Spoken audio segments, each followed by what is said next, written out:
What's the meaning of baclava?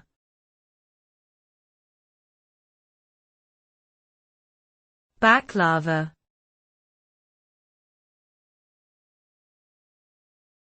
Baclava.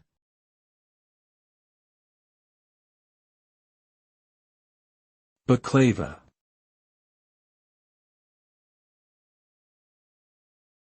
Baclava.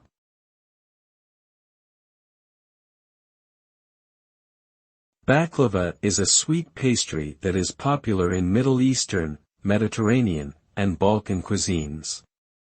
It consists of layers of thin phyllo dough that are filled with chopped nuts, usually pistachios or walnuts, and held together with a sweet syrup or honey.